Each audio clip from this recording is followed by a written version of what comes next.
very impressed with a lot of things that we did on defense and special teams and offensively. But right time, to have a game like that as we roll into this next week, because it's a very, very tough challenge ahead of us. Obviously, this is a tough place to play. As you guys watched the game, the other night, you could feel that stadium come alive, and it'll take a lot here. So we just got to make sure that we're ready to roll. We have a good week of practice here lined up, and just excited to get going. It's a huge challenge on all three phases. Very well coached team, very capable team, and it's going to take everything we got. Obviously, so early stages of prep. What impresses you about their offense? They can really put up points in a hurry. Yeah, I mean, you saw it, but what was it, 3 touchdowns in 6 minutes that they scored? Between the two quarterbacks, depending on who goes, they're both just as good. I think, 12 was the one that was the starter, and mainly the starter. He does a good job on a lot of the conversion routes, and he and the receivers are all on the same page. But 9 comes in, and he's just got a live arm and can do anything. And he can run. He does a lot. There's a ton of motions in there, ton of shifts in there. They run a reverse every single game. They have flea flickers in there. They have screens in there. They have screen and goes in there. They have, vertical shots in there, hard play actions. They run the quarterback. All the running backs are good. The 2 receivers are phenomenal. The tight ends are good. O-line, it's good. It's a very good offensive team with unbelievable scheme that will test you every which way. So there's not really a way that you can look at this and say, it's a one-dimensional team. We'll stop this. It's not that. They distribute the ball well, and they can run just as well as they can throw. And, it's a huge challenge for our guys, and I know they're excited about it. What's it like preparing to just be in an environment like Georgia Southern will bring? What's it like? I mean, we'd say similar to what we did at UNC. They had 50,000 there, and I think this will be feel a lot more like this. Where it's more on top of you. The lights are flashing now. I don't know if we'll get to that point when it won't get that dark out, but the music's playing the whole time. Just you could feel that through the TV. So it's important that we try to replicate that as we navigate this week.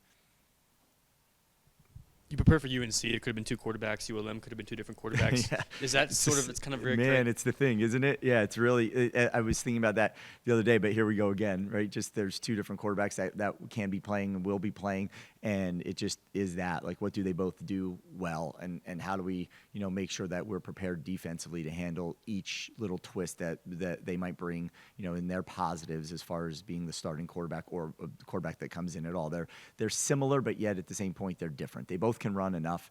They both have really good arms. Their conversion routes, and they're on time with their receivers. That all stands out to me as one of the biggest and most important things is their connection with the receivers. And you think 12 has it because he's the starter, but then 9 comes in and does just as well. So it's again a huge test.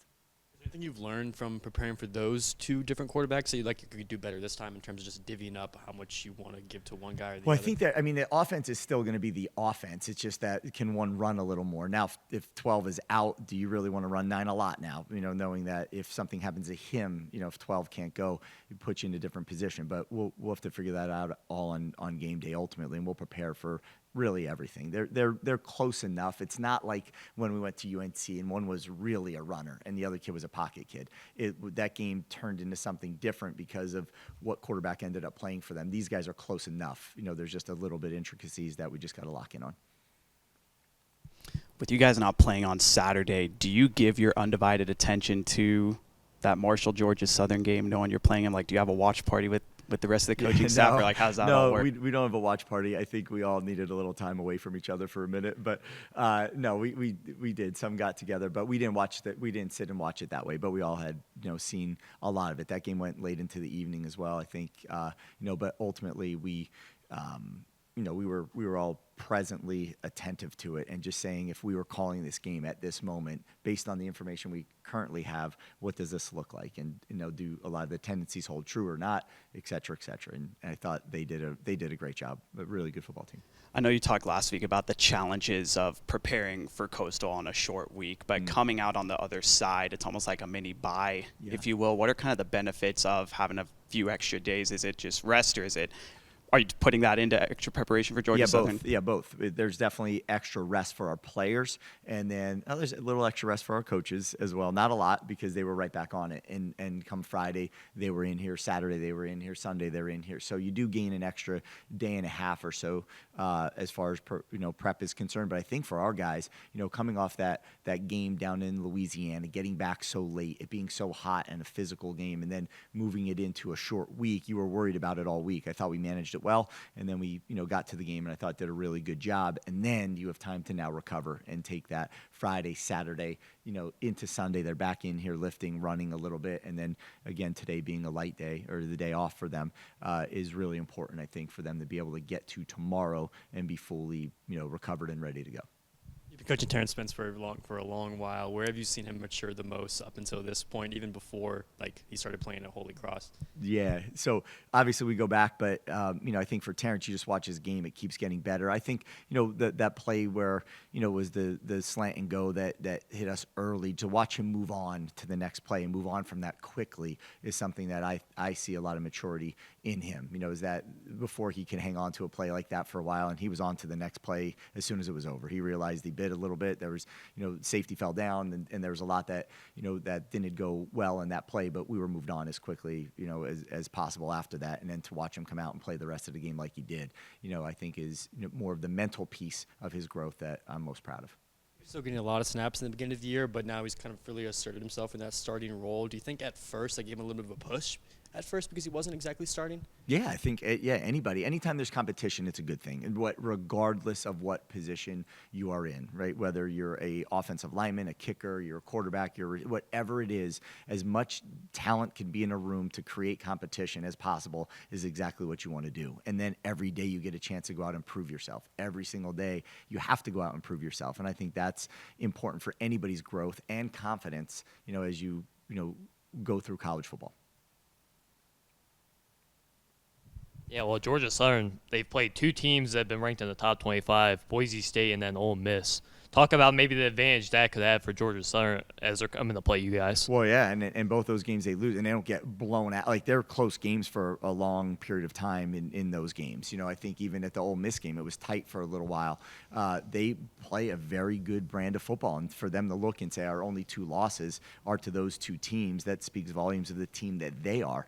And then jump into that Marshall game, and it looked like it's going one way, and for them to just keep believing, right, and for them to never waver from the fact that they could win that game, to score 3 touchdowns in 6 minutes, it's pretty crazy. And to watch them go out and do that, watch that stadium come back alive, and to watch them support each other, there's a lot in there that tells you just the character and the caliber of team that this is. Yeah, in terms of receiving yards, Marion Dawson's your team's leader. Did you really expect him to take such a large role in the receiving corps this year? Yes.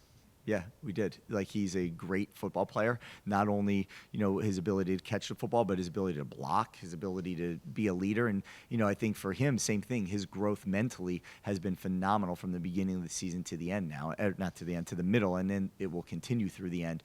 But, to not, again, let one play bring him down, but, live play to play and live in the present moment and just positive thoughts. I'm going to do my job. The ball's going to find me. Those are all things that he does such a good job of, that I've watched that growth from spring till now, and he's a very talented, good receiver and a great person and a great teammate to everyone in this program.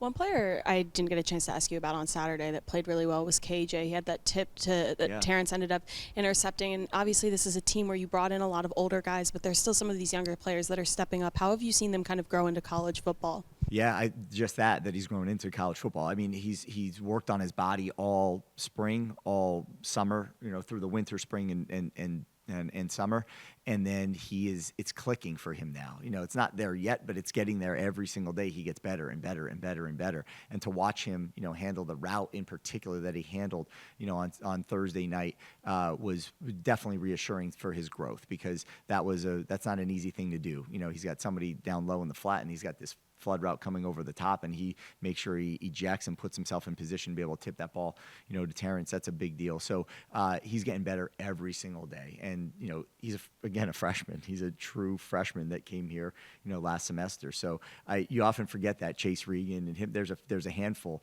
that, back in the spring, as you enrolled early, it was challenging for them, very, very challenging for them. And I think that just making sure they knew that they should be getting ready for the prom or something like that, not, learning a whole entire defensive playbook and just how challenging it is. You can get down on yourself pretty quickly. And I love the fact that they never did. They fought every single day, and they just keep getting better.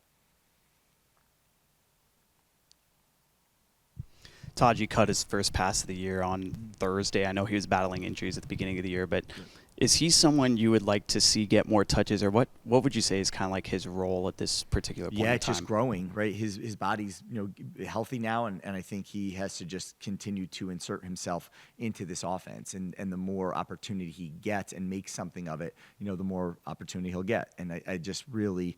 He's a leader, as you all know. He's a leader. But then I like watching like his physical plays downfield. Like he knows the plays, he knows them inside and out, and he also knows what his role is on this team at this moment. And he just keeps taking more and taking more and taking more. I just see that his role on at this current moment, what it is at this moment, will be very different than what it is next game, the following game, and the following game. He's just going to keep getting a bigger piece of this pie as he continues to produce like he does. Even when Taji was injured, you guys still had a receiving core that had 6, 7 different guys a game being featured, and then on Thursday it was 9. How much is that going to be a benefit going forward in these games where you take one guy out, but you still have another one that's going to catch a pass from Alonzo? Yeah, I mean, and I think Alonzo's spreading the ball around too, and not just picking his favorite guy, but also making sure he finds who's open and what's the intent of the play called. What does the defense give us, and where do we go with that ball? The fact that he trusts everybody is really good, and you said it, but there's 7 or 8 guys in that room right now that have caught footballs. There's a bunch that have scored touchdowns, and there's a bunch that have a meaningful, piece of this pie, so to speak. And I think that, again, any room that has talent in it and competition in it is a room that we should all be really thankful for. And we just got to continue to watch that grow, because as we all know, guys will, be available, then they won't. And that there's that influx of a collision sport that occurs. And we just got to make sure that we're putting ourselves in the best position to have the most talented group of capable guys that compete every single day. So when their number's called, they're ready to go.